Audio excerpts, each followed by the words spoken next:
Entonces, estos dos ejemplos nos han servido para identificar que más allá de si somos o no conscientes de los contenidos que tenemos, existen. Ya vamos a desarrollar más ejemplos. Um, entonces, otra cosa que es importante que identifiquen es que el inconsciente está conformado entonces por conflictos que han sido camuflados, es decir, que la mente trabaja así. Como el conflicto es tan doloroso, sí o sí tengo que ocultarle. Y para ocultarle y contenerlo durante un buen tiempo, tengo que hacer que salga cada tanto cierto tipo de conductas o burbujas que sirven para canalizar la tensión del conflicto. Y por ende, entonces, esas burbujas que salen son disfrazadas, o sea, son camufladas. Entonces, no quiere decir que, por ejemplo, alguien entonces eh, no le guste el color verde. Quiere decir que en el fondo tiene un conflicto con el color verde. O sea, el inconsciente no trabaja de una forma lineal, sino de forma camuflada. Ejemplo, ven que si tenemos una persona que sueña de forma recurrente, o básicamente, si alguien ha soñado con alguna figura de un rey, de algún cinto, o alguna serpiente, o una torre grande, esos cuatro son ejemplos, ojo, reduccionistas para darme a entender, son ejemplos muy sencillos que nos dan a entender que esa persona no es que tiene un conflicto con el cinto, con la serpiente, con el rey o con la torre, sino estos cuatro son ejemplos de disfraces de un conflicto eh, con una parte de la sexualidad, básicamente con la figura del falo. Falo se le llama en término académico al pene. Entonces, esas cuatro imágenes tienden a hacer un disfraz de un conflicto con la figura de masculinidad. Ojo, enfatizo, no estamos diciendo que esta persona tiene una orientación X, Y o Z o que le ha pasado algo, sino que por alguna razón tiene algún conflicto en esa área. Ya. Entonces, estos inconscientes tienen heridas o tienen conflictos que son originados por dos partes.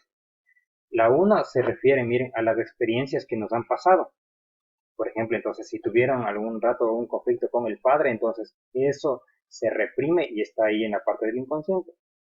Y también esa parte, es decir, el inconsciente, tiene heridas propias que son de nuestra herencia filogenética. Es decir, este término se refiere a el aprendizaje que ha tenido nuestra especie. Entonces, Freud, recuerden que era una persona muy lectora de varias ciencias, incluida la biología. Entonces, póngase, él planteó que nuestra especie parece ser que tiene dos grandes conflictos.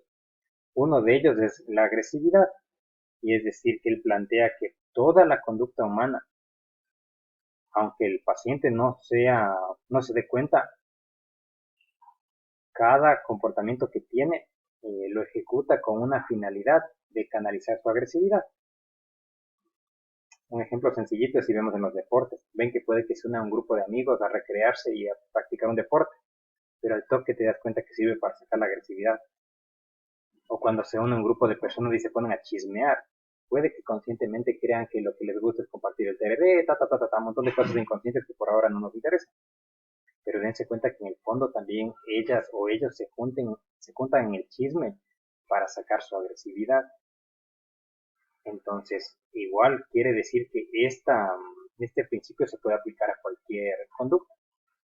Pónganse a sí mismos, si alguien estudia medicina, quiere decir que a nivel consciente estudia medicina porque le gusta, porque su familia le dijo, porque le gusta eh, la anatomía, un montón de aspectos. Pero también estamos aprendiendo que más allá de las causas conscientes, esta persona estudia medicina porque es una forma de sacar su agresividad. Seguramente que quien está en ese caso le cuesta ver, pero uno que lo mira desde afuera es muy fácil darse cuenta porque a través de la medicina uno adquiere poder sobre el otro o podemos infligirle dolor. Lo mismo con la psicología. Seguramente, si ante la pregunta de por qué estudiaron esta carrera, tienen un montón de conocimientos conscientes, pero dense cuenta que una de las razones que les empujó a estudiar psicología también es porque les sirve para canalizar su agresividad. dense cuenta que cuando uno tiene cierto conocimiento de psicología podríamos, entre comillas, manipular a los otros, podríamos herir a los otros y demás aspectos. Entonces, ese es uno de los componentes del inconsciente que nuestra especie ha adquirido a lo largo del tiempo.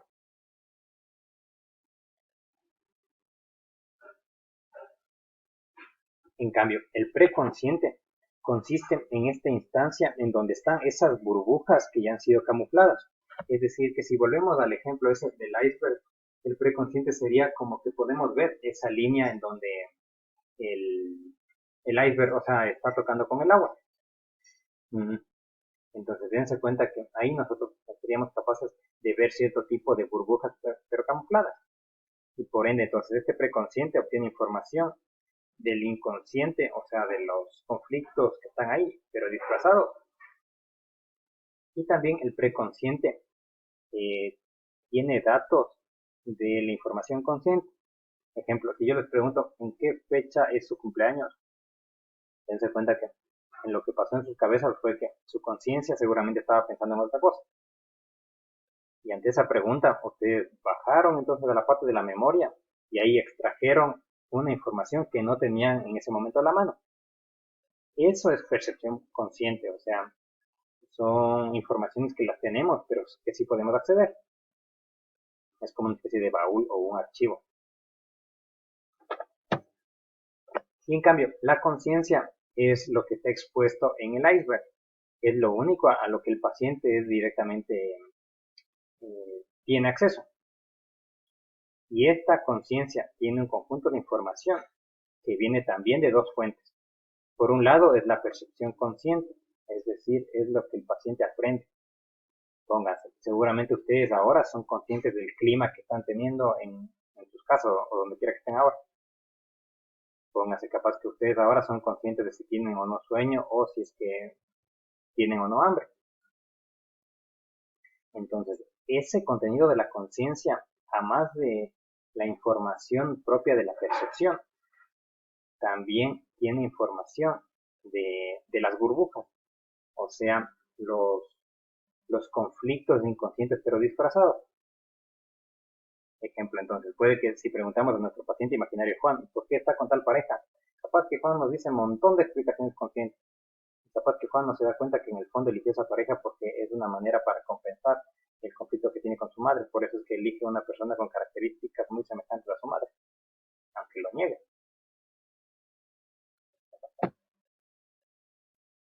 Entonces, esos han sido los tres niveles de la mente.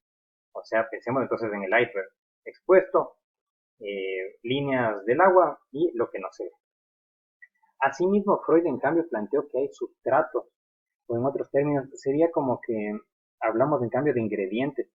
Entonces pensemos que ese iceberg tiene en total tres tipos de componentes, o tres tipos de colores de agua, podríamos plantearlo. Por ende, tres componentes. Entonces pensemos que este iceberg tiene tres colores, azul, verde y rojo, por ponerles uno. Entonces, el color rojo, se me ocurre, le vamos a llamar al ello. Entonces quiere decir, miren, que este iceberg que es un triangulito, entonces tiene tres colores. Entonces, este color rojo le vamos a llamar ello, y el cual entonces consiste en, pensemos así más bien, que miren que estos tres colores son un conjunto de fuerzas que luchan entre sí. Entonces, miren, por un lado tenemos una parte de la mente que se caracteriza por tener cierto tipo de componente de comportamiento más impulsivo o motivación más impulsiva. En cambio, hay otro sustrato de la mente que se caracteriza porque es más censuradora o más restrictiva o más castrante. Y en cambio tenemos una parte media que trata de contener, entre comillas, a estas dos bestias que están luchando. Freud utilizaba un ejemplo que decía que los sustratos de la mente son como si nosotros agarramos en un costal de papas y ponemos ahí tres gatos. Entonces los tres gatos están ahí matando y eso es lo que hace que el ser humano se comporte como lo hace. Entonces pensemos en el gato rojo. Mire, él dice que todos los seres humanos entonces tenemos por lo menos tres personitas que nos están hablando a nivel en cada cabeza. uno de estas personas, o sea, uno de los sustratos o este sustrato rojo, se llama ello. Entonces, esta instancia es solamente inconsciente. En otros términos, se refiere a que solamente entonces va a tener elementos no accesibles a nuestra conciencia. Es decir, no llega a la conciencia ni llega a la preconciencia. Entonces, esta personita que le podemos utilizar como una especie de dibujo, que pensemos que es una especie como de animalito o como un bebé, se caracteriza, miren, porque es una personita que se rige por el principio del placer. Es decir, todo el tiempo está buscando que le satisfagan sus placeres, porque son sus deseos primarios. Entonces se caracteriza, miren, porque es una personita que es irrealista, que es ilógico, que no tiene moral, que es primitivo, es desorganizado y está lleno de energía. Entonces quiere decir que detrás de cada conducta del ser humano siempre tenemos acá una personita que nos está, entre comillas, empujando al mal. En las caricaturas está siendo representado por una especie de diablito. En cambio, miren, pasemos al otro, al super yo. Dice que este componente de la mente, en cambio, es lo opuesto, es como una especie de angelito.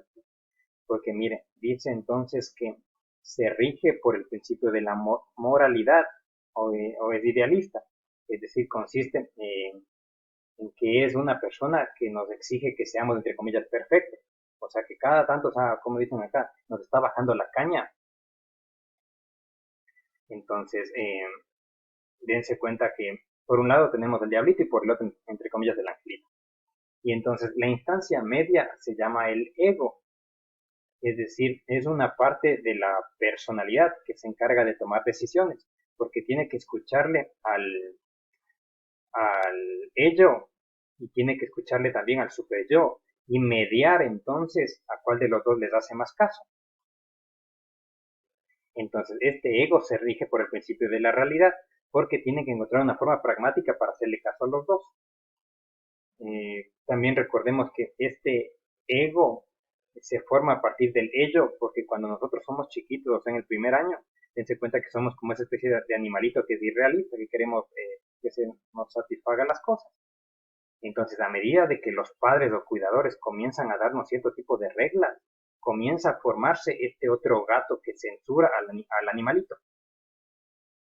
Y a medida de que vamos creciendo más, ya nosotros incorporamos esa disciplina de los padres y entonces formamos nuestra propia autodisciplina que se llama el super yo. En otros términos, la mente tiene tres componentes. Un animalito que viene por nuestra biología. A medida de que los adultos nos regulan, generamos una instancia llamada yo, que le controla al animalito. Y si nos siguen guiando más, o sea, si nos siguen dando más autodisciplina, perdón, más disciplina a los padres, ya el ser humano interioriza las reglas de los padres y él mismo entonces puede autorregularse. Entonces quiere decir que la mente tiene tres instancias.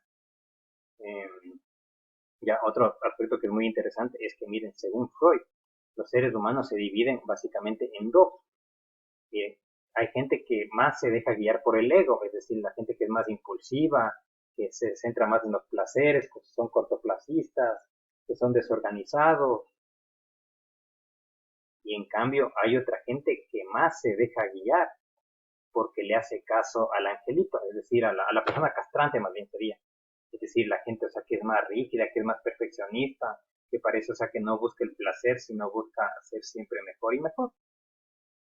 Entonces Freud nos plantea que el concepto de salud es aquella persona que puede hacer consciente al animal, a este demonio, y también le hace consciente a este juez, y entonces logra ser más fuerte su parte intermedia. Otro aspecto, mire, este superego también se caracteriza por dos elementos. No, perdón, tiene dos partes el superego.